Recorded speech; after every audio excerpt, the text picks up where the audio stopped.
need to pay attention to when you're working down a shoreline. Now, this is one thing that, it's sort of a lost art with everybody fishing out off the bank now with all the high-tech electronics. But if you're a real bass fisherman and you study the fish and you fish to find the fish, one of the things that you have to do is you have to be aware of these subtle clues that you're getting from nature that will help you determine the best technique to use. So here's what I look for when I'm going down the bank.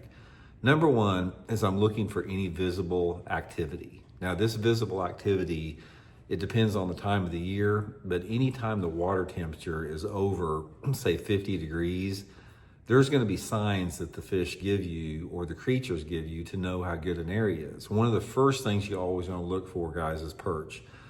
Perch, whether it be bluegills or pumpkin seeds or red ear sunfish or black perch or anything like that. Perch that are cruising the bank is a extremely important sign as far as a food base in the area that tells you that there's fish there. Now, almost any lake across the country, if you're in a good area where there's some bass there, you can't hardly walk down the bank and not see perch, to some extent.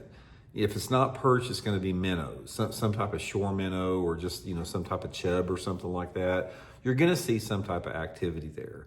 If you don't see that, if you go down an area and you don't see any perch cruising or any minnows cruising or you don't see any crawfish holes, that type of thing, you're probably not in a very good area, because everything starts at the bottom of the food chain. As far as a bass fishery, you have the zooplankton and the algae, and then you have the smaller creatures, the crustaceans and the small minnows that feed on that, and all through up the food chain. So if you don't see the obvious signs of that, that's probably a good sign to get in some type of area, some type of a different area with that. Another thing you really need to be aware of when you're working down a bank is pay attention to the algae growth or the moss growth. This is going to give you a good indication, again, of how healthy the fishery is. I mean, moss is going to grow at different stages throughout the course of the year, but one of the things that I found that if you have some heavy algae growth and heavy moss growth, you really have to see where that came from. If that's some type of a natural occurring growth, or is that something man-made from a nutrient overload? A lot of times nutrient overloads, like from fertilizer coming into the water or point source pollution, can cause algae and plankton to grow that normally wouldn't.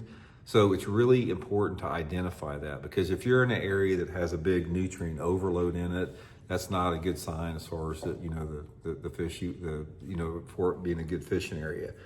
Water clarity is another important thing. One of the things that you